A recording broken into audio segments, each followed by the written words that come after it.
All right. We are the closers by committee, and we're a committee of two. All right, all right, all right. All right. All right.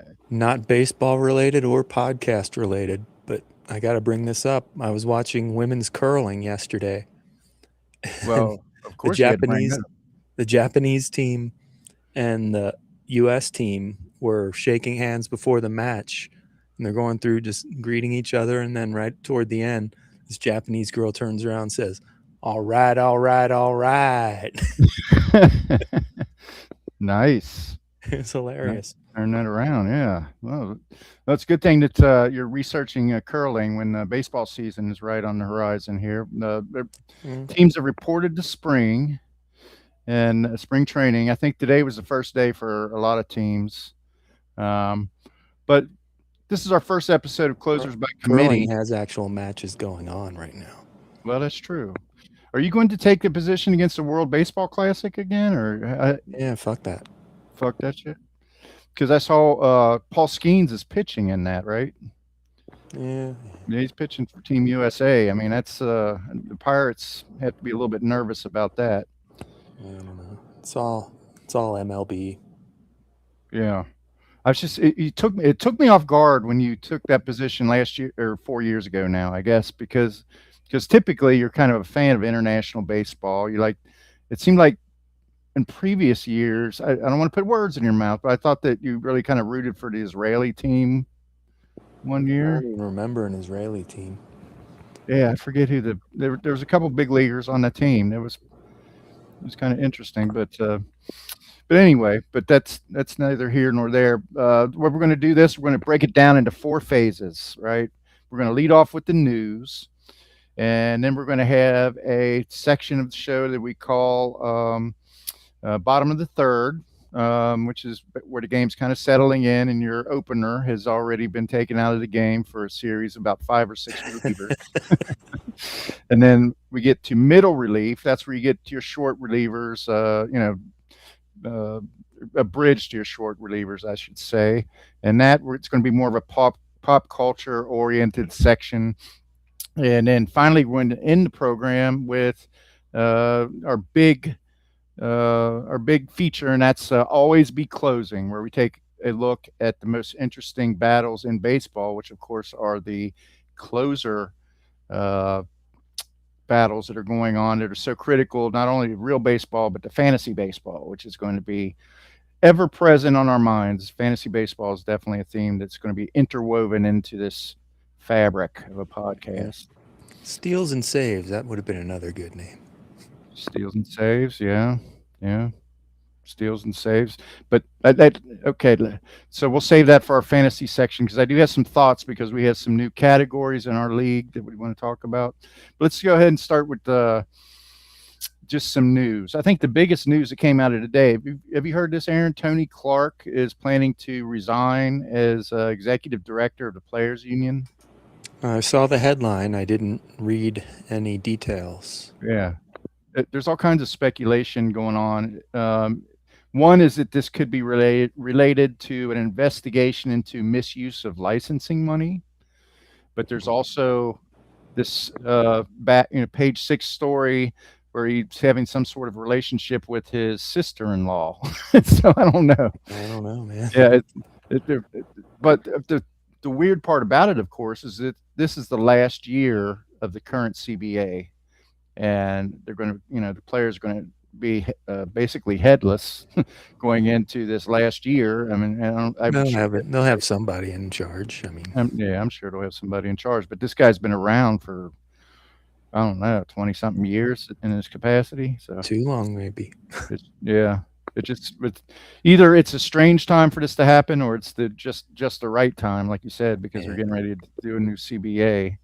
But of course, the owners have expressed this intent to kind of break the dominance of the Dodgers and the Mets, and to some extent the Phillies, by implementing some sort of salary cap, and in addition to that, some sort of floor. Now, what kind of what kind of lockout or holdout that's going to require? That's usually where the shit hits the fan. The owners give up Yeah. at The some owners will cave this time. There's not going to be a lockout. That's my prediction. Well, the owners basically cave every time because they you hold out, you lock them out for so They don't long. want the optics of a lockout right now, though. Right. They're looking at expansion for one thing. Well, yeah. Um, International markets, maybe. Yeah, Manfred kind of wears it as a badge of honor that he hasn't had a work stoppage other than COVID on his watch. I don't think it's going to happen. I mean, there might be a salary floor. I doubt there will be a salary cap. And there won't be a lockout. Well, the Dodgers have been acting as if they have no concerns whatsoever about any kind of salary cap, at least. Clearly, they don't. I mean, they got a sweetheart deal with Ohtani, where I believe they're paying him something ridiculous, like $2 million a year, with all of his $900 million or whatever backloaded into infinity. But that did not preclude them from going out and signing Kyle Tucker on a very unusual contract. The structure of this contract really had not been seen before, and it's 4 years and $240 million to have him play right field for them. And what's unusual about that is typically, he probably could have gotten $700 million on a 10-year deal, or the way things are going, but this seems to set a new precedence where he has opt-outs. After 2 years, he has opt-outs where he might reset and gamble on making even more money on a new contract. So I don't know. It sounds smart to me. I mean, get a chance to go for a World Series ring with the Dodgers. Yeah. Then when everybody's old and bailing and they're having to start paying these guys, then he can just cash in somewhere else. Yeah. But of course, is that going to be kind of a new normal? I mean, are we going to see more and more of those types of deals? Because I don't think it'll be forever. And there aren't, they did that because there's only like one. Oh, that's a lot. Do you think he'd have made $700 million, Kyle Tucker? Let's put it this way: he shouldn't. He's not even remotely as good as Juan Soto. He's not as he's a very good player. Now, don't get me wrong; he's a very good player. He makes the Dodgers a lot better, but he's not on the level of Ohtani, Judge, or Soto. I mean, he's not. He's never really had the consistency of any of those guys. Well, I think that maybe the club, the Dodgers, might have been interested in this more so than Tucker, just because of the specter of the CBA. Because if they by chance were to implement a ceiling and the Dodgers had to offload some cash, I mean, there has to be some reliefs coming from somewhere. I mean, they might trade somebody like Mookie Betts back to the Red Sox or something like that, in desperation if they had to shed salary, but they don't want to be locked in. Probably have to eat some of that money too, though. Yeah, they probably would. But okay, so the deal that Bo Bichette made with the Mets is very similar. It's not quite as much money. It is insane. It's 4 years, but he can opt out after every year. So it's a little bit more. I never thought Bo Bichette was all that good, but yeah, it's not up to me to pay him. Right. Well, the Blue Jays have become sort of they're a very good franchise, and they've turned out some really good players, and he happens to be foremost among them, I guess. But they had. Well, you got Guerrero Jr. Yeah. Right. Right. He's probably their superstar, but I thought the Cubs off season was interesting. They basically not approached Ian Happ and Seiya Suzuki about contracts, even though they're up after this year. but so they, who knows what's going to happen with them? But they did go out and they were players for Tucker to bring him back, and they were players on a couple guys, but I guess their consolation prize may have been Sean Bregman, who's still a very good player, but he's Alex done. Bregman. Yeah, Alex Bregman. I'm thinking of our old pitcher from the Sean Bresnan, I guess. But yeah, Bregman. He's probably got a little bit of, he's going to help their lineup, and they're going to be a good team. But the trade that I really liked that they made was for Edward Cabrera. That guy, he has electric stuff. And not to get into the fantasy too much, but remember last year we both had him at different times and kind of gave up on him. And he was a dollar player. I gave up on him almost right away. Yeah, and I traded him for the pitcher from Pivetta. Yeah, remember it was Pivetta. Yep. And Cabrera, he didn't get the wins, of course, and his ERA was a little bit higher. But I think in Chicago he might be a sleeper. He might do a pretty good job. He didn't get many wins, but at least his ratios sucked. No, his ratio was good last year, though. Oh, you mean his whip? Yeah, his whip. Yeah. But he didn't get many wins at all. I mean, he just, Was it Miami he was with? Yeah. Who else did Chicago sign? I feel like they had a bigger. Well, let me look here. Chas McCormick. Yep. Well, both those former. They couldn't get Kyle Tucker, former Astro, so they got his outfield mate. Yeah. Well, of course they got Pete Crow Armstrong out there. I mean, and did he win Rookie of the Year? I'll find out. Moisey Ballesteros is going to be DH for them. So I don't know. They're Matt Shaw. They're a little bit thin, I guess, offensively. They got good players offensively, but if they have any injuries, I don't know how their reinforcements are. It was the Drake Baldwin, and Nick Kurtz in the AL. Yeah. So I thought, as far as I think they had a good enough winner where they're going to be, they're going to be in contention again. But Armstrong really tailed off though after the All-Star game. Yeah, he had a tremendous first half. He was on fire. He was homering out of his mind, and then I think pitchers might have figured him out. I have to see what happens this year. Right. Sort of like my guy, James Wood. Yeah. Yeah. He was more consistent than Crow Armstrong, I thought. Second half, he became a strikeout machine, man. Yeah. I mean, he struck out 200 times, I think. It's just, he needs to make some adjustments, but he's a good player. But some other things are going on. Dave Dombrowski threw Bryce Harper under the bus, and there's a war of words going now, and people are speculating that, Harper might get traded before his contract is up. We'll see about that. I guess Dombrowski was questioning whether or not he'll be an MVP caliber player again. Nothing like insulting your player on the eve of the season, like one of your best players. Yeah, didn't they make him like a Philly for life, basically? Pretty much, yeah. I think they gave him a really long contract, and then they extended that. Yeah. Well, they had released Nick Castellanos after trying to trade him desperately.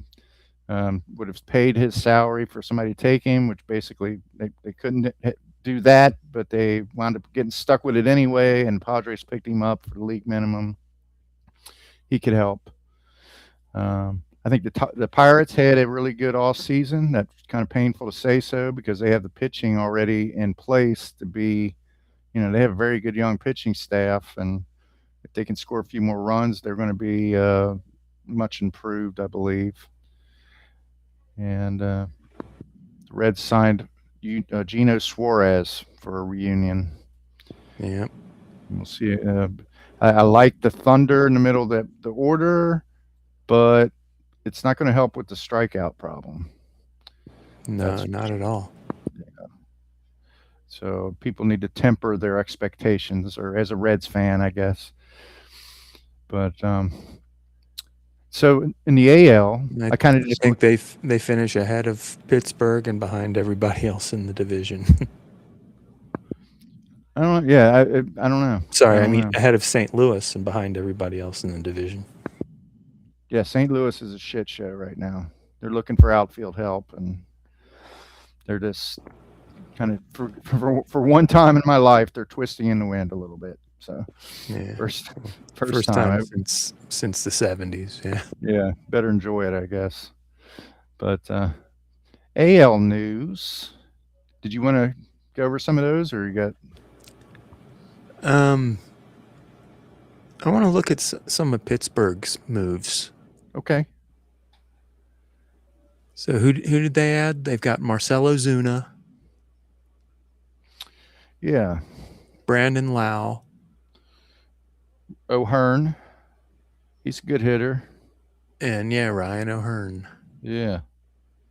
I mean, they were rolling out guys like Jack Sawinski, who they just released today, I believe, DFA'd him, yeah. and Caminero. Uh, he never panned out. I mean, they gave him all kinds of chances. I mean, they had a pretty weak lineup, and I still wouldn't call it a premier lineup, but Brian Reynolds is a very good player. Yeah. Brandon Lowe. They've added Brandon Lowe, second baseman. Yeah. Jose Urquidy, starting pitcher. Mm-hmm. Bubba Chandler will probably make the rotation out of spring training. They've got the password too from Boston. The password? Yeah, Josh Nixon Garcia. That's a hell of a it's a hell of a nickname right there. I like that. But I can barely Josh Nixon Garcia. Yeah. Just stinks. I'm not even sure I'm saying that right. Nick York has been kind of a sleeper. He's been like the hot he might be a, what do you call it when a prospect comes back? Oh yeah, beyond the hype or post hype. Yeah, post hype. Yeah. Yeah, post hype prospect. Yeah, he could make. Some of those guys do. It finally clicks for him. So I do think the Pirates have done a pretty good job. They made room for him, I guess, by getting rid of Ke'Bryan Hayes. They found a sucker team to take Ke'Bryan Hayes, I think. But there are people on Red Zone that say, "Oh gosh, he must save 15 games a year with his glove." It's like saves a few runs a year with his glove, but yeah, I'm not diminishing. 15 games a year is a ridiculous assumption. Yeah, well, I might be exaggerating, but I've seen that community. You're not. Yeah, right. But Hayes, give him credit. He is a good defender, and I thought when he came up, he hit a little bit his first half season. Came up in July, and he looked like, I don't know. His first half of the Reds half of the season, you mean? No, in Pittsburgh I had him as a minor league draft. So I was paying particular attention, and he hit like 9 home runs the second half of the year, and stole some bases and hit like 280 or something. It was like, oh, he looks pretty good. And he got drilled in the wrist like it's like opening day the next year, and he's not seemed to have been able to hit since then. So, but yeah. All right. So you wanted to go into the AL? Are we still in the what inning are we in here? We're still in the opener. So, but I don't know how long we've been on this particular phase. Let's see. We're 20 minutes in. Oh wow. Yeah, fuck the AL. Oh well, no. Okay, so let's just go. Let's just mention Pablo Lopez. He had a UCL tear that they revealed today. That's a huge loss for the Twins. That sucks. Alonso signs with the Baltimore Orioles. I kind of hated to see him leave the NL, but Yeah. makes the Orioles considerably better. Twins already sucked. Yeah. They really suck. Right. These are things that most of these things have happened over the last couple months. You know, Cody Bellinger re-signing with the Yankees. Our news section will get a lot more topical moving forward because this is all stuff that takes into account the whole off season. Brandon Nimmo apparently pissed off Francisco Lindor and found his way out of New York and into Texas. And Lindor's hurt. Lindor has the hamate injury that's plaguing Lindor, Holiday, and there's a third hamate casualty. I can't think of who that is at the moment. I'll find it. Corbin Carroll. You're Corbin right. Carroll, yeah. So Sean shit out of luck there, but all right. So I think it's an intriguing. The White Sox are probably the worst team we've seen in 20 years. I don't know how many games they won last year, but the Rockies exist. Well, the Rockies are right there with them, but they signed Austin Hayes. And Sir Anthony Dominguez might finally get a chance to be a full-time closer, but he'll probably get traded if he's successful anyway. So, so I'm sure there's an AL fan out there smacking his forehead that we missed something that's so obvious. But there's your AL news. Yep. White Sox have Colton Montgomery and Chase Mydroth and pray for rain, I guess. Yeah. I'm going to pause it right here for a second, Aaron. I'm going to go get a drink, and I'll be right back. All right, I'll pee. All right. So we move on to our reason for existing, and that is fantasy or rotisserie baseball. Yes, indeed. Indeed. So give me an update on your fantastic database. How has the additional 2 categories affected you having to do your draft prep database? No, I spent about probably 4 or 5 hours one Saturday just adding it, and it wasn't that big a deal. It's already pretty modular. A longer term goal for me is to make it dynamic so I can just make up whatever categories I want to, and it'll figure it out for me. I just need to put in, the formula that you use to calculate whatever it is. Right. Whether it's a counting category or some sort of ratio. But today what I added was updating whether Fangraphs roster resource projects players to be on the opening day 26-man rosters as well as the injured lists from a feed. Mm-hmm. And I just did that an hour ago. Okay. All right. Well, it's a thing of beauty. It's like a well-oiled machine. So I've tried to use it myself on draft day, as you do, and I got my own method. So sometimes I stumble through it, and I've had to not been able to adapt too well. But you take a lot of the projections from different sources, and you kind of bring them together to come up with a custom. Yeah, well, I kind of show the minimum, the maximum, and the average of all the 1, 2, 3, 4, 5, 6, 7, 8. I'm using 8 sources. I'm skipping zips without DC, but I'm running zips with DC. So I'm using 8 out of my 12 possible. Okay. And I also added last year's stats in that comparison, but I don't use that in the calculations. Yeah. Typically, 3-year stats give you a better picture of what a player how you might perform moving forward. Yeah. Um, Independent of like age factors and stuff like that. But I always thought that the database would be an awesome kind of like scoreboard for the draft, and we've thrown that out there, and I think the whole idea of the draft, everybody thinks they're pulling the wool over somebody else's eyes on a player or something. They don't want to see the anything that would, Hunter Goodman was the big hole in everybody's draft last year. yeah. But they just don't want to see. There's a Hunter Goodman size hole in my roster, in Sean's roster, and in Bill's roster. Yeah. And Bill had the most measured, shrewd draft I've ever seen Bill have. Right. I have to agree. He had what I would consider his best draft too. That was a mind fuck, man. Yeah.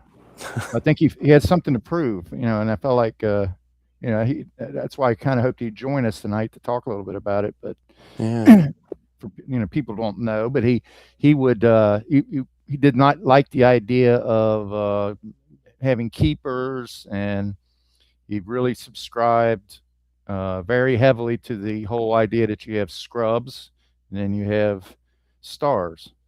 You might have 2 stars. You might have 24 scrubs, and these guys are interchangeable.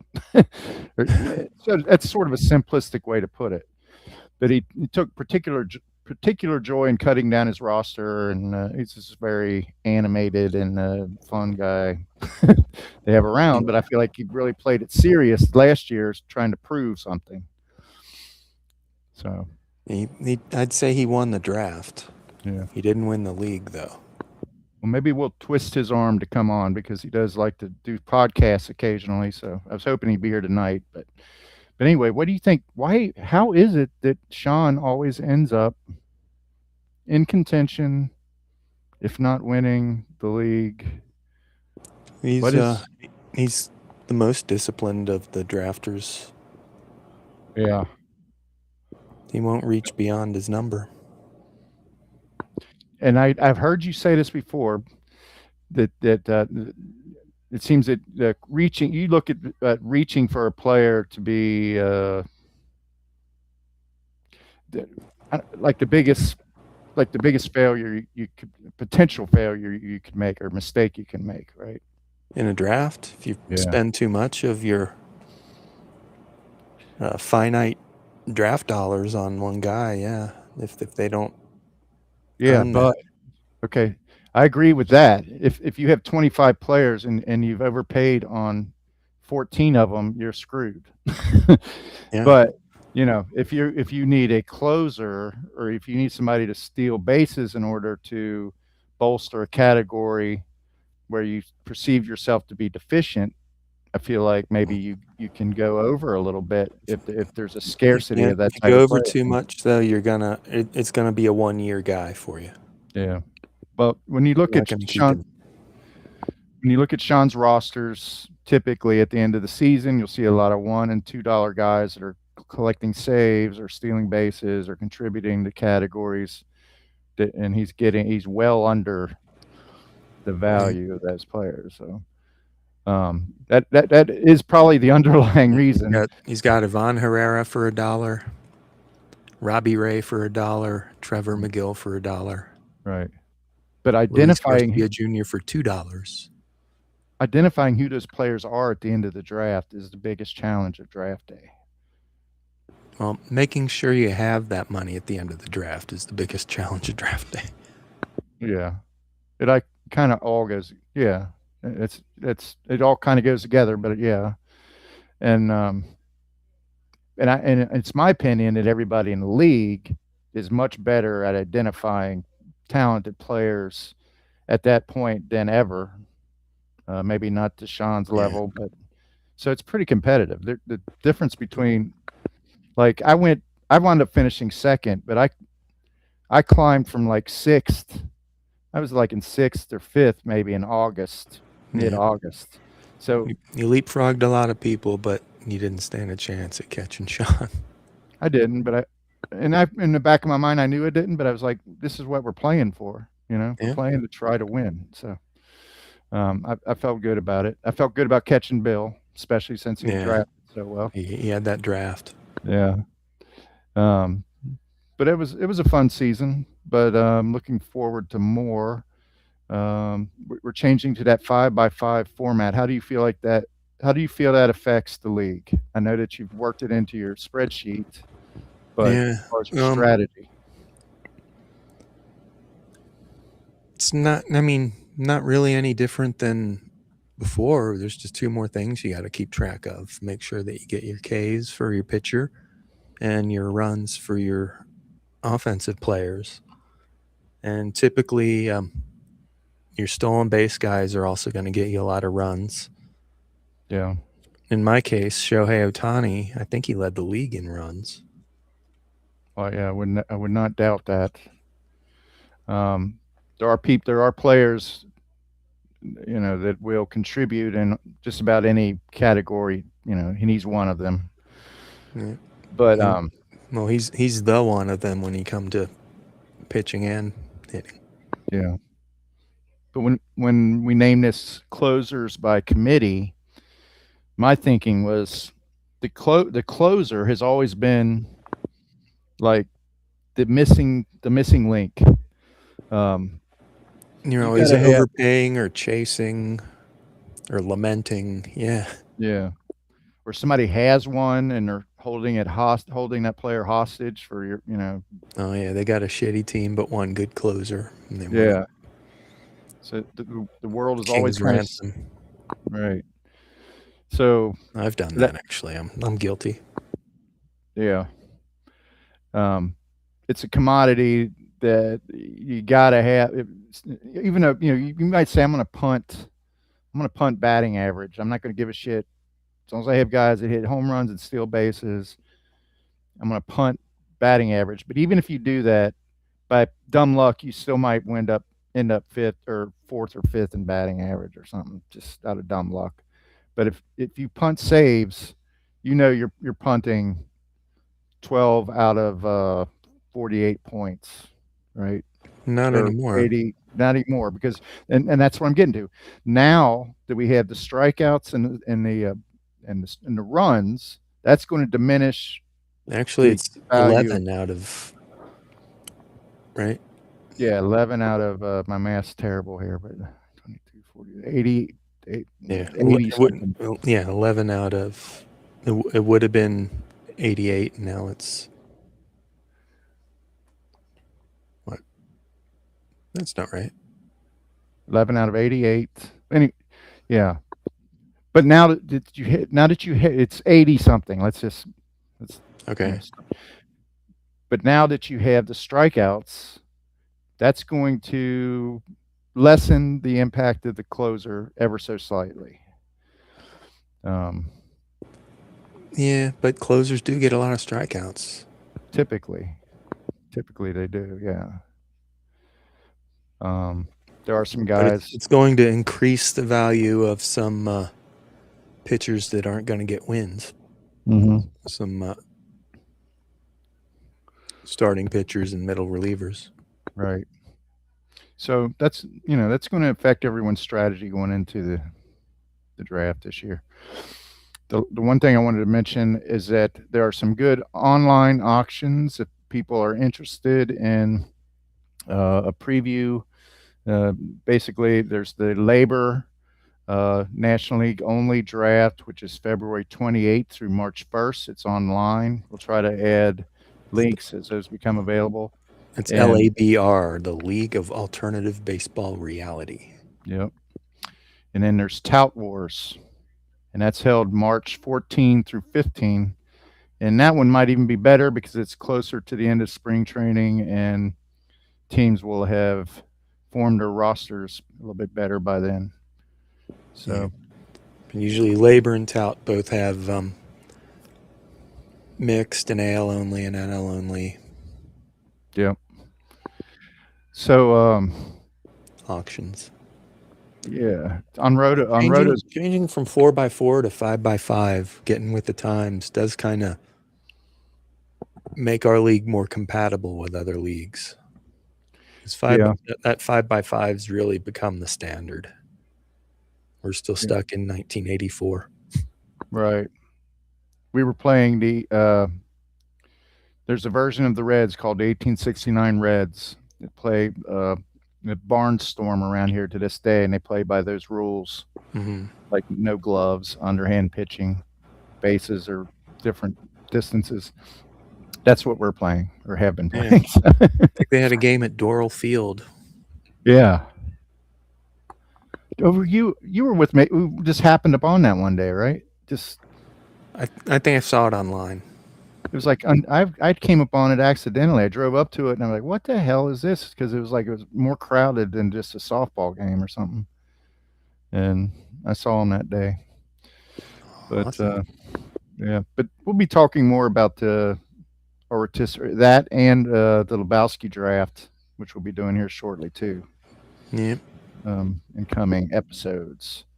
All right, so here we're on to middle relief. We're like in the middle of the ball game here, and so we like to take a breather and talk a little bit about the culture of baseball. And in this instance, can you remember the first ball game you ever attended, Major League ball game, Aaron? George Foster Bat Day, 1977, Riverfront Stadium. My sister and I each got the full-size black Louisville Slugger with the gold lettering, and had it for years until it got waterlogged and ended up holding up the hood of a Chevy Chevette. I remember that giveaway because I admired it. Anybody that had that, that was like, oh my God, George. I mean, Foster hit 52 home runs that year, I believe. Yeah, I don't know if they ever gave away full-size bats again. I don't think not like that. Not like everybody in the stand gets one. I got a Joey Votto bat that was, I guess it's like, I guess it's 32 ounces or something. Okay, a real full-on bat. That's cool. Yeah. But I had to go through all kinds of shit to get it. I had to go down to the stadium, show my ticket. Then ushered me down to a different area under the stadium, and it was. Yeah, It was they didn't make it easy, huh? No, no. But Cincinnati's not exactly Chicago, so we didn't have any kind of bat massacre or anything like that with the George Foster bats. But they were cool. No disco demolition.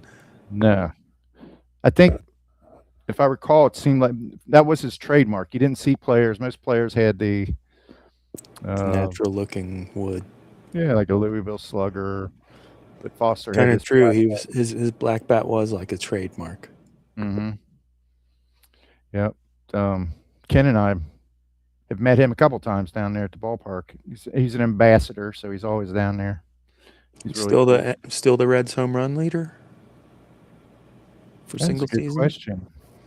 I thought Votto might have eclipsed him. I don't know though. I mean, single season. Didn't he have 52? Yeah, single season. Yeah, yeah, because I think Gino had 49. Yeah. Yeah. 2020, 2019, something like that. It couldn't have been 20. Yeah, 60 game season. Oh yeah, you're right. You're right. The Dodgers have won a couple legitimate world championships since then, so we don't have that joke anymore in our hip pocket. But all right, so my first Reds game was, and I looked up the box score because I knew it was out, and yours was too. But there's a site out there that has every box score ever. If you wanted to look it up, so I found it. Guessing we played the Expos, but I don't remember for sure. But I'll find out. Mm-hmm. Well, this was October 1, 1978. It was Fan Appreciation Day, which is the last day of the year. There were 35,800. Those are always fun to go to.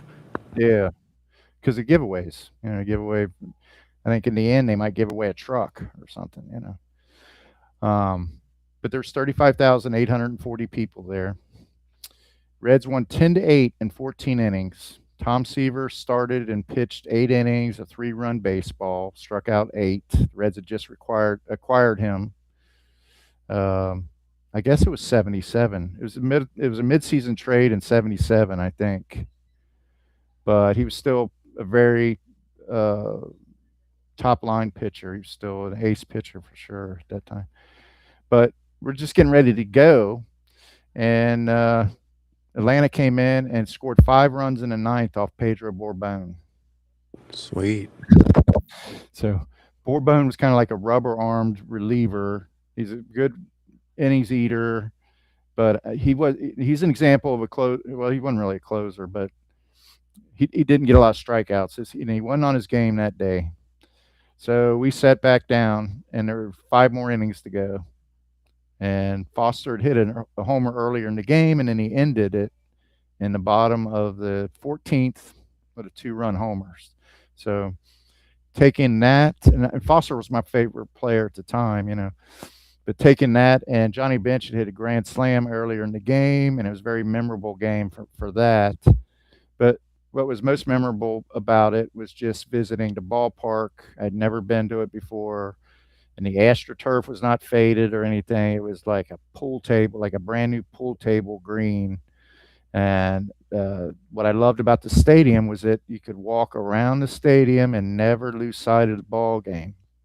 If you're a young, energetic kid, you didn't want to sit there and watch the game. You wanted to run around and watch. So I got to see the game from every angle because I got up about the 3rd inning and just took off. And the people that had taken me to the game and were responsible for me, and I was 10 years old, fucking freaked the fuck out. They're like, Sure. where the fuck? They didn't enjoy the game at all. I was having the time of my life, but for me, it's like inexorably baseball reminds me of freedom, and like it's my thing, it's my time. Because of that experience, anything could have happened. It was a very probably dangerous thing. And when I finally hooked up with them again about 5 innings later, I could, their faces were just white. They thought, like, what the, I take them to one ball game. Now I got to report, that I lost their kid. But I didn't care because I was like, I didn't have any awareness about that. But I loved being at the ballpark that day. That was like the most, fan appreciation day. It meant nothing. I think the Dodgers won the division by 16 games or something, and didn't mean anything in the record book, but definitely it was left an imprint on me. So always remember that. Yeah. All right. So that we've somehow, even though we didn't do it in equal increments of 15 minutes, we somehow wound up with approximately 15 minutes to go for our featured segment of the podcast. So featured that I created and that's called Fuck the American League. Fuck the American League. That's right. That's right. How did you know? You're looking at the notes. No, it's not. It's not called Fuck the American League. It's called Always Be Closing. And I created a video for it, which I'm going to play. Ooh la la. Yeah. A, B, C. A, always, B, C, closing. Always be closing. Always be closing.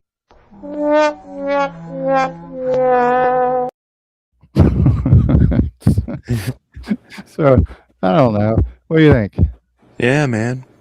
Like that? Bradledge footage in there. Yeah. Watch him get lit up.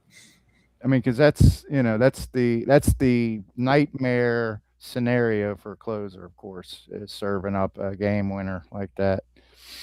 But what I thought we would do, the closers by committee should take a couple of the more interesting bullpen situations in baseball any given week that we're recording and discuss them. Maybe one National League and one American League. Maybe I'll go first. So, Aaron, you wanted to take a minute to look at some. Go ahead. Awesome. Okay. All right. So I wanted to talk first about the. Let's talk about the Diamondbacks. They're in the news today. Manager Torey Lovullo said that he doesn't have a predefined closer, but he wants to have one by the end of spring training. they had a guy that they thought they were going to open the season with, and his name was Andrew Southfrank. He was a left-hander. Had pretty good stuff. He had actually served a suspension for gambling, actually, and had getting it, had got his career back in order, and he was getting ready to open season as closer, and ended up injuring his arm on the first day of camp. He'll require Tommy John surgery, and he'll miss the rest of the year. So now we have kind of an open competition for the Arizona closer. Yeah. Uh, Kevin Ginkle and what? well, you got Brandon Ginkel, Garcia. right? They signed Paul Sewald the other day, and that's kind of That's Sewald. intriguing. They got AJ Puck, right? Well, he's injured. Yeah. Puck is injured. He's due back. He believes he'll be back before July. And of course, he's a very viable option. He's a lefty, but Lovullo has proven he's not disinclined to use a lefty. He's very intimidating, tall pitcher. His release point is very close to home plate. He has a tremendous slider. He had no problem closing games or setting up, but he's not going to be available Curtis too. John Curtis could be in the mix. Yeah, it's wide open, and Ryan Thompson. He's a side armor. He's sort of like Pedro Borbon. He doesn't get a lot of strikeouts, but he does induce a lot of ground balls. Right now, I feel like they signed Sewald. The side-armed Rogers twin. Yeah, right. Basically, anybody that has a good spring might emerge. But when I look at closers, I like to have an idea of what the manager has done in the past. How he uses the Diamondbacks used 17 different pitchers to close games last year. That's insane. Yeah. I'd stay away for fantasy purposes from any Diamondback closer, I think. I think I would spend more money on the guys on the DL than anybody that's on the active roster right now. Yeah. Because I think the best option of them all is the one they named the closer before he blew out his arm, and that is Justin Martinez. He might be the most talented pitcher aside from Corbin Burns on that team. I said Burnson, the actor. Yeah, but he's third base in Major League, right? Right. Yeah, he reshaped his career. Now he's back as a pitcher. But Burns is not going to be available either until June or something. But my prediction, I want to do predictions on these. I think they want it to be Sewald, and unless he has a terrible spring, they'll probably come out of spring with him as the closer. But Ginkel will probably get saves, even if that's the case, because Lovullo will shake up his bullpen. He will do matchups and things of that nature. So I wouldn't go more than $9 or something on either of those guys, and that'll be kind of a desperate grab. But we know in our league, anybody gets saves or even gets a hint of saves, it's going to inflate their price. But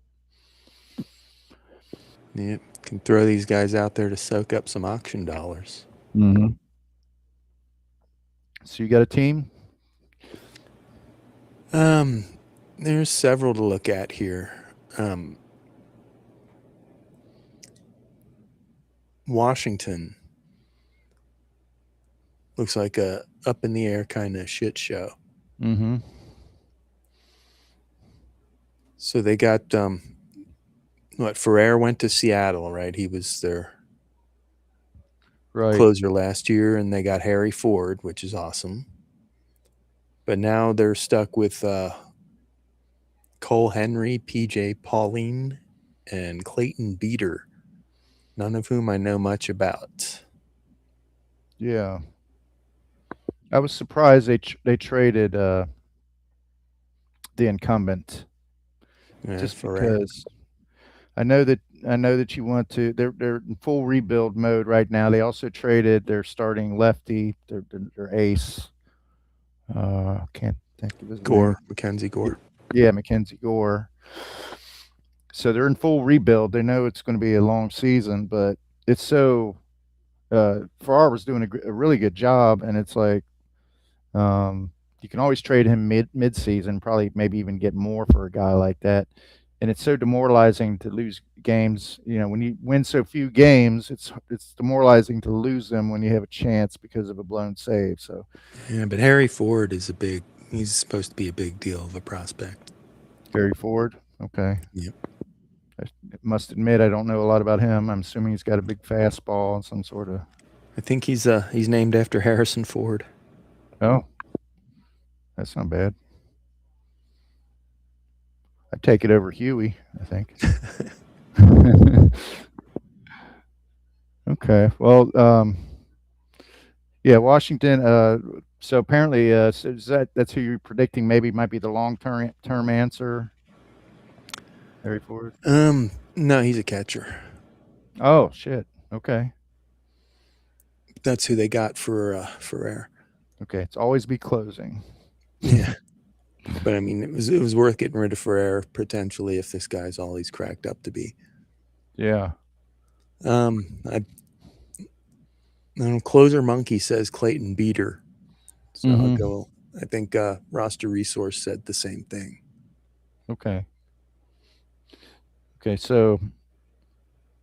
But I mean, it could be anybody. Yeah, it's wide open. But that's where guys like Sean and Rodney tend to make their. I mean, they tend to snag those guys that turn into the closers. But You predict who's going to get traded at the deadline, and then you get the setup guy underneath them, right? yeah. All right. What team's going to suck and trade their closer? Yeah. Well, if you're lucky, you get that team trades their closer to somebody where he becomes where he remains a closer. Where he stays a closer, or he goes to the Dodgers and becomes the sixth inning guy. Yeah. And then the setup guy they promote, you have him too. So then you get two closers for one. But that tends to be how it works for our perennial champion. But all right, so let's talk about the California Angels. I thought they're, when I first looked over their California Angels. Wow. Oh, Los Angeles Angels of Anaheim. I stand corrected. I prefer the California Angels myself. California. Okay, all right. But Kurt Suzuki doesn't. He's a rookie manager, I believe. So he doesn't, isn't he? He didn't manage. Yeah, I'm pretty sure. Former catcher for the Braves, and someone maybe the KC or somebody. But Angels, I think. Angels. Okay. So I don't really know what his tendencies are, but they have some potential down there. They had Kenley Jansen last year, but he's moved on to Detroit. They have basically Robert Stevenson. Yeah, Robert Stevenson, who I didn't even realize was still in baseball, to be quite honest. They signed him 3 years, $33 million. He's not really had any history of closing, but people seem to think he might take the job. But the guy I think that might take it is Kirby Yates. I think that guy, he has his split finger is just off the charts good. I'm surprised, he has dealt with injury and stuff like that, but in recent years, but in his stint with the Dodgers, he closed at times there, and he still looked like a really good pitcher to me. I think they're kind of they also have Drew Pomeranz there, who had a bounce back season with. Kirby Yates is about to turn 39 years old, though. That is up there, isn't it? Pomeranz is 37. So. Yeah. But Ben Joyce, I think he's the long-term answer. But he's trying to rehab from a shoulder injury, and who knows where that's going to go. I think that they want him to be the man, but they have some good options there late in the games, maybe better bullpen than they've had in recent years overall. So, but I'm going to stick with my prediction, say it's going to be Yates early on in the season. He'll be on a short leash. But we'll see how that goes. So, Aaron, you got one more? I say Bob Steve takes it. You think Bob's? Well, they're paying him like it. That's the one thing. If you're going to pay somebody $33 million over 3 years, it's like they're paying for it, that intention. So, Yeah. How about those St. Louis Cardinals? That's a good one. Got looking at Riley O'Brien. Is he the closer? Well, Jojo Romero. yeah, he has some experience, but he really fell on his face in Philadelphia. Yeah. And Matt Swanson. Yeah, I think O'Brien's one of the guys I saw is going to pitch in the WBC. But yeah, their pin is Justin Brule's down there. I think I really think O'Brien might be the guy for right now. They did have Liberatore. I don't think they're going to have a whole lot of wins to be closing, to be honest. Yeah. Didn't they have Liberatore closing some games? He's their opening day starter now. Yeah, I know. But they have this, it's a different regime, but they have this history of taking. They had him in the bullpen. I don't know if he was closing or not. He might have. Seems to me he was. But they've done things like that with not Chris Carpenter, but Wainwright. They came back and forth. I don't think we're going to see that here. They're just too young. They're not trying to. No career saves, it looks like. So. Yeah. So I'm going to go with Riley O'Brien. How about you? I'll say Jojo Romero just to make it interesting. Romero had some really good years in the American League. I mean, if he does, last year I think I read that he had a finger injury. So, it's conceivable that he'll rebound. I don't know what his age is, but I think that's a decent possibility, Aaron. I think Romero has a chance, but Bill's got him for $1. Well, that'd be good for him in an option year. Yeah. All right. Well, the closers have spoken. Always be closing. It's sure to be more interesting as the season goes on and we have real current baseball to analyze. But I don't think we resolved any of these closer issues, actually. They're still up in the air. Well, they are going to play the games. I've learned that much. They're not just going to, listen to our advice, but they will play the games regardless of the cacti and the grapefruits start up in just over 2 days. Sweet. I'm ready for it too, buddy. Yes. Right. So let's go ahead and close it out for this time. And hopefully I can find the right outro. And we'll meet again on our cadence. I don't know. It's not going to be every 2 weeks or anything, but we'll pepper these in every once in a while. So we'll see you next time. Don't swing outside the zone.